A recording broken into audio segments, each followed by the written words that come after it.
എല്ലാ വിദ്യാർത്ഥികൾക്കും പുതിയൊരു വീഡിയോയിലേക്ക് സ്വാഗതം. ഈ വർഷത്തെ +2 പരീക്ഷാഫലം പ്രഖ്യാപിക്കാനായിട്ട് പോവുകയാണ്. അപ്പോൾ പല വിദ്യാർത്ഥികൾക്കും അറിയാനായിട്ട് ആഗ്രഹിക്കുന്ന കാര്യമായിരിക്കും എങ്ങനെയാണ് +2 റിസൾട്ടിൻ്റെ മാർക്ക് പെർസെൻറ്റേജ് കണ്ടുപിടിക്കുക എന്നുള്ളത്. അപ്പോൾ ഈ ഒരു +2 റിസൾട്ട്, അതായത് +2 ജയിച്ചിനോ ഇല്ലയോ എന്നുള്ളത് നോക്കുന്നത് നിങ്ങളുടെ +1ൻ്റെയും അതുപോലെ തന്നെ +2ൻ്റെയും മാർക്ക് ടോട്ടൽ നോക്കിയിട്ടാണ്. അപ്പോൾ ജയിക്കാനായിട്ട് 60 മാർക്കുള്ള സബ്ജക്റ്റിൽ ഒരു വർഷം 18 മാർക്കാണ് ആവശ്യമുള്ളത്. അപ്പോൾ 18ഉം 36 മാർക്കാണ് എഴുത്ത് പരീക്ഷയിൽ നിങ്ങൾക്ക് നേടേണ്ടത്. അതുപോലെ 80 മാർക്കുള്ള സബ്ജക്റ്റ് ആണെങ്കിൽ ഒരു വർഷം 24 മാർക്കാണ് ജയിക്കാനായിട്ട് വേണ്ടത്. അപ്പോൾ 2 വർഷം നോക്കുമ്പോൾ നിങ്ങൾക്ക് വേണ്ടത് 48 മാർക്കാണ് ജയിക്കാനായിട്ട് വേണ്ടത്. ഇനി നമുക്ക് എങ്ങനെയാണ് ഈ ഒരു +2 റിസൾട്ടിൻ്റെ മാർക്ക് പെർസെൻറ്റേജ് നോക്കുക എന്നുള്ളതാണ്. അപ്പോൾ ടോട്ടൽ +2ൻ്റെ മാർക്ക് എന്ന് പറയുന്നത് 1200 മാർക്കാണ്. അപ്പോൾ നിങ്ങൾക്ക് ഈ ഒരു 1200 മാർക്കിൽ എത്ര കിട്ടി എന്നുള്ളത് നിങ്ങൾ ആദ്യം ടോട്ടൽ കാൽക്കുലേറ്റ് ചെയ്യുക. അതായത് നിങ്ങളുടെ റിസൾട്ടിൽ നിങ്ങൾക്ക് ഈ ഒരു ടോട്ടൽ ഗ്രാൻഡ് ടോട്ടൽ എത്രയാണ് കിട്ടിയിട്ടുള്ളത് എന്നുള്ളത് ആ ഒരു സർട്ടിഫിക്കറ്റിൽ ഉണ്ടാവും, അതായത് ആ ഒരു റിസൾട്ടിൽ ഉണ്ടാവും. അപ്പോൾ ഈ ഒരു 1200ൽ നിങ്ങൾക്ക് ഉദാഹരണത്തിന് നിങ്ങൾക്ക് 1000 ആണ് കിട്ടിയത് എന്ന് കരുതുക.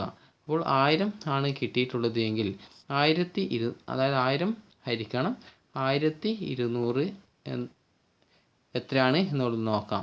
അപ്പോൾ ഇതിന് ശേഷം ഇതിനെ 100 കൊണ്ട് ഗുണിക്കുകയാണ് ചെയ്യേണ്ടത്.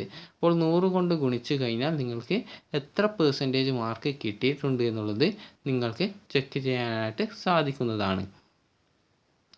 അപ്പോൾ വിദ്യാർത്ഥികൾ ഈ ഒരു രീതിയിലാണ് നിങ്ങളുടെ റിസൾട്ട് ചെക്ക് ചെയ്യേണ്ടത്. അതായത് ഈ ഒരു 1000 എന്ന് പറയുന്നത് ഇപ്പോൾ നിങ്ങൾക്ക് ആ ഒരു കിട്ടിയിട്ടുള്ള ഗ്രാൻഡ് ടോട്ടലായിട്ടുള്ള മാർക്കാണ്. ഈ ഒരു 1200 എന്ന് പറയുന്നത് +1ഉം +2ഉം ടോട്ടൽ കൂട്ടിയിട്ടുള്ള ടോട്ടലായിട്ടുള്ള മാർക്കാണ്. ഈ ഒരു 100 എന്ന് പറയുന്നത് അതിനെ 100%ലേക്ക് കൺവേർട്ട് ചെയ്യുന്നതിനായിട്ട് വേണ്ടിയിട്ടാണ് ആ ഒരു 100 കൊണ്ട് ഗുണിക്കുന്നത്. അപ്പോൾ ഇതിൻ്റെ ഉത്തരം നമുക്ക് എത്രയാണ് എന്നുള്ളത് നോക്കാം. അപ്പോൾ ഏകദേശം കിട്ടുന്നത് അതായത് 83.33 എന്ന രീതിയിലാണ് കിട്ടുക. അപ്പോൾ ദശാംശത്തിൻ്റെ ഇപ്പുറം നിങ്ങൾക്ക് 5ൽ കൂടുതൽ, അതായത് 83.6 അതുപോലെ 83.7 ഈ ഒരു രീതിയിലാണ് കിട്ടുന്നതെങ്കിൽ അതിനെ 84 എടുക്കാവുന്നതാണ്, അതായത് 84% ആയിട്ട് എടുക്കാവുന്നതാണ്. അപ്പോൾ ഈ ഒരു രീതിയിലാണ് നിങ്ങൾക്ക് പെർസെൻറ്റേജ് കണ്ടുപിടിക്കേണ്ടത്. അതായത് 2 വർഷം കൂടിയിട്ട് ടോട്ടൽ ലഭിച്ചിട്ടുള്ള മാർക്ക് ഡിവൈഡഡ് ബൈ 2 വർഷത്തെയും ആകെ സബ്ജക്റ്റിൻ്റെ മാർക്ക് ഗുണിക്കണം 100. ഈ ഒരു രീതിയിൽ നിങ്ങൾ ഗുണിച്ചു കഴിഞ്ഞാൽ നിങ്ങൾ ആ ഒരു സബ്ജക്റ്റിൻ്റെ മാർക്ക്, അതായത് ആ ഒരു നിങ്ങൾക്ക് +1ഉം +2ഉം അതായത് ടോട്ടലായിട്ട് എത്ര മാർക്കാണ് ലഭിച്ചിട്ടുള്ളത്, അതായത് ടോട്ടൽ ആ ഒരു സബ്ജക്റ്റുകൾക്ക് ലഭിച്ചിട്ടുള്ള മാർക്ക് ബൈ 1200 × 100 ഈ ഒരു രീതിയിൽ കാൽക്കുലേറ്റ് ചെയ്ത് കഴിഞ്ഞാൽ നിങ്ങൾക്ക് നിങ്ങളുടെ +2ൻ്റെ റിസൾട്ട് ചെക്ക് ചെയ്യാനായിട്ട്, അതായത് എത്ര പെർസെൻറ്റേജ് മാർക്ക് നിങ്ങൾക്ക് കിട്ടി എന്നുള്ളത് മനസ്സിലാക്കാനായിട്ട് സാധിക്കുന്നതാണ്. ഇനി നിങ്ങൾക്ക് ഒരു സബ്ജക്റ്റിന് നിങ്ങൾക്ക് എത്ര പെർസെൻറ്റേജ് മാർക്ക് കിട്ടി എന്നുള്ളത് നോക്കാം. അപ്പോൾ പല വിദ്യാർത്ഥികളും കീം അതുപോലെ നീറ്റ് എന്നിങ്ങനെയുള്ള എക്സാമിനേഷൻസൊക്കെ അറ്റൻഡ് ചെയ്തിട്ടുള്ള വിദ്യാർത്ഥികളായിരിക്കും. അപ്പോൾ ഈ ഒരു +2ന് ചില സബ്ജക്റ്റുകൾക്ക് 50%, അതായത് ഈ ഒരു എഞ്ചിനീയറിംഗ് ആണെങ്കിൽ ഫിസിക്സ്, കെമിസ്ട്രി, മാത്സ് ആണ്. ഈ ഒരു നീറ്റ് ആണെങ്കിൽ ഫിസിക്സ്, കെമിസ്ട്രി, ബയോളജി ആണ്. അപ്പോൾ ഈ ഒരു സബ്ജക്റ്റുകൾക്ക് 50% മാർക്ക് വാങ്ങിക്കണം എന്നുള്ളതാണ് നിബന്ധന. അതായത് +2ൽ ഈ ഒരു 50% ഈ ഒരു സബ്ജക്റ്റുകൾക്ക് മേടിക്കണം എന്നുള്ളതാണ് നിബന്ധനയായിട്ട് പറയുന്നത്. അപ്പോൾ ഇനി ഒരു സബ്ജക്റ്റിന് എങ്ങനെയാണ് നിങ്ങൾക്ക് 50% മാർക്ക് കിട്ടിയിട്ടുള്ളത്, അതായത് കിട്ടിയിട്ടുണ്ടോ എന്നുള്ളത് എങ്ങനെയാണ് ചെക്ക് ചെയ്യുക എന്നുള്ളതാണ് നമ്മൾ നോക്കുന്നത്.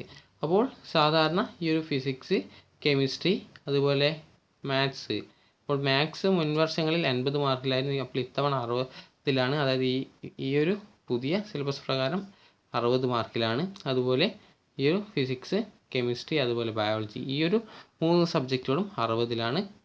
അപ്പോൾ ഈ ഒരു 60ൽ നിങ്ങൾക്ക് ആ ഒരു സബ്ജക്റ്റിൻ്റെ ടോട്ടൽ മാർക്ക് എത്രയാണ്, അതായത് ഈ ഒരു +2ന് ലഭിച്ചതും +1ന് ലഭിച്ചിട്ടുള്ള മാർക്കും സെപ്പറേറ്റ് ആയിട്ട് ഉണ്ടാവുന്നതാണ്.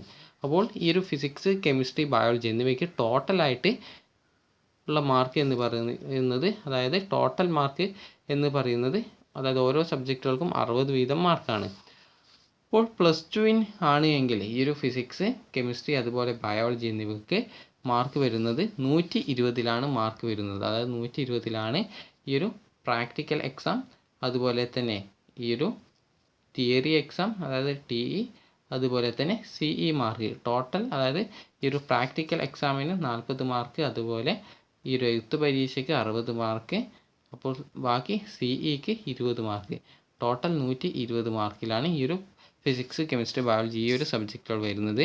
അപ്പോൾ ഈ ഒരു മാർക്ക് പെർസെൻറ്റേജ് എങ്ങനെയാണ് നമുക്ക് ഈ ഒരു 3 സബ്ജക്റ്റിനും 50% കിട്ടിയിട്ടുണ്ടോ എന്നുള്ള കാര്യം നമുക്ക് നോക്കാം.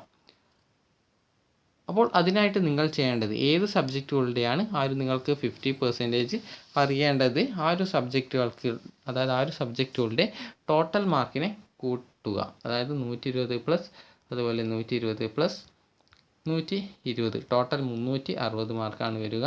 അപ്പോൾ 360 ഈ ഒരു സബ്ജക്റ്റുകളുടെ എണ്ണം, അതായത് 1, 2, 3, അപ്പോൾ 3 കൊണ്ട് ഹരിച്ചു കഴിഞ്ഞാൽ നിങ്ങൾക്ക് ആ ഒരു സബ്ജക്റ്റ്, അതായത് എത്ര മാർക്കാണ്, അതായത് ഈ ഒരു സബ്ജക്റ്റ് 3 കൊണ്ടല്ല, അതായത് ഇതിൻ്റെ പകുതിയാണ് കണ്ടെത്തേണ്ടത്. അത് 50% മാർക്കാണ്. അപ്പോൾ അത് തെറ്റിപ്പോയതാണ്. അപ്പോൾ 360/2 കൊണ്ടാണ് അതായത് ഹരിക്കേണ്ടത്. അപ്പോൾ 360നെ 2 കൊണ്ട് ഹരിച്ചു കഴിഞ്ഞാൽ നിങ്ങൾക്ക് കിട്ടുക 180 മാർക്കാണ്.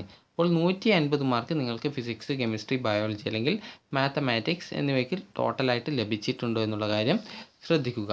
അപ്പോൾ വിദ്യാർത്ഥികൾ ഈ ഒരു കാര്യം ശ്രദ്ധിക്കുക. അതായത് നിങ്ങൾക്ക് ഈ ഒരു ഫിസിക്സ്, കെമിസ്ട്രി അതുപോലെ ബയോളജി ആണെങ്കിൽ അതിൻ്റെ ആ ഒരു ടോട്ടൽ 3 സബ്ജക്റ്റിൻ്റെയും ടോട്ടൽ മാർക്ക് നിങ്ങൾ കൂട്ടുക. അതിനുശേഷം നിങ്ങൾക്ക് ഈ ഒരു ടോട്ടലിനെ 2 കൊണ്ട് ഹരിക്കുക.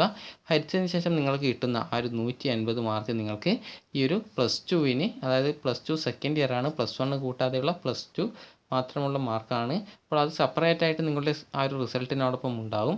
അപ്പോൾ അതിൽ നിങ്ങൾക്ക് ആ ഒരു ടോട്ടൽ കൂട്ടുമ്പോൾ CE ഉൾപ്പെടെ പ്രാക്ടിക്കൽ ഉൾപ്പെടെ നിങ്ങൾക്ക് 180 കിട്ടിയിട്ടുണ്ടെങ്കിൽ നിങ്ങൾക്ക് 50% മാർക്ക് ഉണ്ട് എന്നുള്ളത് നിങ്ങൾക്ക് മനസ്സിലാക്കാനായിട്ട് സാധിക്കുന്നതാണ്.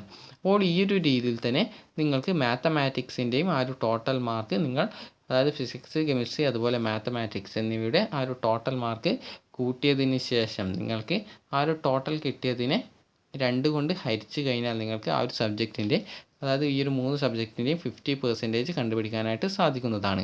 അപ്പോൾ OBC വിദ്യാർത്ഥികൾക്ക് ഈ ഒരു നീറ്റ് അതുപോലെ തന്നെ ഈ ഒരു കീം എന്നിവയിൽ OBC അതുപോലെ SC ST വിദ്യാർത്ഥികൾക്ക് 50% മാർക്കിന് പകരം 40% മാർക്ക് വാങ്ങിച്ചാൽ മതിയാകും. അപ്പോൾ 40% മാർക്ക് ഉണ്ടെങ്കിൽ എലിജിബിൾ ആണ്. അപ്പോൾ മറ്റ് ജനറൽ വിഭാഗം വിദ്യാർത്ഥികൾക്ക് മാത്രമേ 50% മാർക്ക് വാങ്ങിക്കണം എന്നുള്ള കാര്യത്തിൽ നിർബന്ധമുള്ളൂ. അപ്പോൾ അതുകൊണ്ട് തന്നെ വിദ്യാർത്ഥികൾ നിങ്ങൾക്ക് 50% മാർക്ക് കിട്ടിയിട്ടുണ്ടോ എന്നുള്ള കാര്യം നിങ്ങൾ ചെക്ക് ചെയ്ത് നോക്കുക. അപ്പോൾ 50% ജനറൽ വിഭാഗത്തിനും അതുപോലെ 40% SC ST OBC വിദ്യാർത്ഥികൾക്കുമാണ് വേണ്ടത്. അപ്പോൾ എല്ലാ വിദ്യാർത്ഥികൾക്കും നന്നായിട്ടുള്ള വിജയം, അതായത് നല്ല വിജയം തന്നെ ലഭിക്കട്ടെ എന്ന് ആശംസിക്കുന്നു. അപ്പോൾ വിചാരിച്ച സ്കോർ തന്നെ, അതായത് വിചാരിച്ച മാർക്ക് തന്നെ ലഭിക്കട്ടെ എന്ന് ആശംസിക്കുന്നു. അപ്പോൾ ഈ ഒരു രീതിയിലാണ് വിദ്യാർത്ഥികൾ, അതായത് ആദ്യം കിട്ടിയ മാർക്ക്, അതായത് നിങ്ങൾക്ക് കിട്ടിയ മാർക്ക് ഡിവൈഡഡ് ബൈ ആകെ മാർക്ക്, അതായത് ടോട്ടൽ മാർക്ക് എന്ന് പറയുന്നത് 1200 ആണ്. അപ്പോൾ 1200 ആണ് +1 +2 ടോട്ടൽ ആയിട്ടുള്ള മാർക്ക്. അപ്പോൾ ഇതിനെ 100 കൊണ്ട് ഗുണിച്ച് കഴിഞ്ഞാൽ നിങ്ങൾക്ക് ഈ ഒരു നിങ്ങളുടെ മാർക്ക് പെർസെൻറ്റേജ് കാൽക്കുലേറ്റ് ചെയ്യാനായിട്ട് സാധിക്കുന്നതാണ്. അപ്പോൾ +2 റിസൾട്ട് വന്നതിന് ശേഷം +2 സേ ഇംപ്രൂവ്മെൻറ്റ് എക്സാമിനേഷൻ ഉണ്ടാകുന്നതാണ്. അപ്പോൾ ഈ ഒരു കീം അതുപോലെ നീറ്റ് എന്നിവയ്ക്ക് അപ്ലൈ ചെയ്തിട്ടുള്ള വിദ്യാർത്ഥികൾക്ക് ഈ ഒരു ഏതെങ്കിലും സബ്ജക്റ്റിൽ നിങ്ങൾ തോറ്റിട്ടുണ്ടെങ്കിൽ നിങ്ങൾക്ക് ഈ ഒരു ഇംപ്രൂവ്മെൻറ്റ്, അതായത് സേ പരീക്ഷ എഴുതിക്കൊണ്ട് നിങ്ങൾക്ക് ജയിച്ചതിന് ശേഷം, അതായത് നിങ്ങൾക്ക് അപ്ലൈ ചെയ്യാൻ സാധിക്കും. അതിനുശേഷം നിങ്ങൾക്ക് നിങ്ങളുടെ മാർക്ക് നിങ്ങൾ ആ ഒരു വെബ്സൈറ്റിൽ അപ്ഡേറ്റ് ചെയ്ത് കൊടുത്താൽ മതി. അതായത് നിങ്ങൾ ഇപ്പോൾ ആ ഒരു മാർക്ക് എത്രയാണോ നൽകിയിട്ടുള്ളത്, അതായത് ഈ ഒരു റിസൾട്ട് വന്ന ശേഷം, ഈ ഒരു കീമിൻ്റെ റിസൾട്ട് കൂടി വന്ന ശേഷം നിങ്ങൾക്ക് ആ ഒരു മാർക്ക് നിങ്ങൾക്ക് വെബ്സൈറ്റിൽ അപ്ലോഡ് ചെയ്യാനായിട്ട് പറയും. അപ്പോൾ ആ ഒരു സമയത്ത് നിങ്ങൾ +2 തോറ്റിട്ടുണ്ടെങ്കിൽ നിങ്ങളുടെ മാർക്ക് അപ്ലോഡ് ചെയ്ത ശേഷം നിങ്ങൾ ഈ ഒരു സേ ഇംപ്രൂവ്മെൻറ്റ് പരീക്ഷ റിസൾട്ട് വന്ന ശേഷം ആ ഒരു മാർക്ക് നിങ്ങൾക്ക് വെബ്സൈറ്റിൽ അപ്ഡേറ്റ് ചെയ്യുന്നതിനായിട്ട് അവസരം ലഭിക്കും. അപ്പോൾ ആ ഒരു സമയത്ത് നിങ്ങൾ അപ്ഡേറ്റ് ചെയ്ത് കൊടുത്താൽ മതി. അതുപോലെ ഇംപ്രൂവ്മെൻറ്റ് ചെയ്യുന്ന വിദ്യാർത്ഥികളുടെ കാര്യത്തിലും ഈ ഒരു രീതിയിൽ തന്നെ അപ്ഡേറ്റ് ചെയ്ത് കൊടുത്താൽ മതി. അപ്പോൾ വിദ്യാർത്ഥികൾക്ക് ഈ ഒരു +2 പരീക്ഷ, അതായത് +2 റിസൾട്ടിൻ്റെ പെർസെൻറ്റേജ് എങ്ങനെ കണ്ടുപിടിക്കാം എന്നുള്ള കാര്യം മനസ്സിലായിട്ടുണ്ടാകുമെന്ന് കരുതുന്നു. അപ്പോൾ മനസ്സിലായിട്ടുണ്ട് എന്നാണ് കരുതുന്നത്. അപ്പോൾ മനസ്സിലായിട്ടില്ല എങ്കിൽ നിങ്ങൾ താഴെ കമൻറ്റ് ചെയ്യുക. അപ്പോൾ ഈ ഒരു വീഡിയോ നിങ്ങൾക്ക് ഉപകാരപ്പെട്ടു ഉപകാരപ്പെട്ടുവെങ്കിൽ ലൈക്ക് ചെയ്യുക, ഷെയർ ചെയ്യുക. അതുപോലെ തന്നെ നിങ്ങൾക്ക് ഈ ഒരു ഫിസിക്സ്, കെമിസ്ട്രി, അതുപോലെ ബയോളജി എന്നിവയുടെയും അതുപോലെ ഈ ഒരു 3 സബ്ജക്റ്റുകളിലെ 50% എങ്ങനെയാണ് കാൽക്കുലേറ്റ് ചെയ്യുന്നത് എന്നുള്ളത് മനസ്സിലായിട്ടുണ്ടാകുമെന്ന് കരുതുന്നു. അതായത് ഈ ഒരു 3 സബ്ജക്റ്റുകൾ, എത്ര സബ്ജക്റ്റിൻ്റെയാണ് നിങ്ങൾക്ക് ഈ ഒരു 50% കാണേണ്ടത്? ആ ഒരു ഉദാഹരണത്തിന് 3 സബ്ജക്റ്റ് ആണെങ്കിൽ ആ ഒരു സബ്ജക്റ്റിൻ്റെ ടോട്ടൽ മാർക്കിനെ കൂട്ടിയ ശേഷം 2 കൊണ്ട് ഹരിച്ചു കഴിഞ്ഞാൽ അതിൻ്റെ ആ ഒരു 50% മാർക്ക് നിങ്ങൾക്ക് ലഭിക്കുന്നതായിരിക്കും. അപ്പോൾ ഈ ഒരു വീഡിയോ നിങ്ങൾക്ക് ഉപകാരപ്പെട്ടുവെങ്കിൽ ലൈക്ക് ചെയ്യുക, ഷെയർ ചെയ്യുക. Thank you for watching.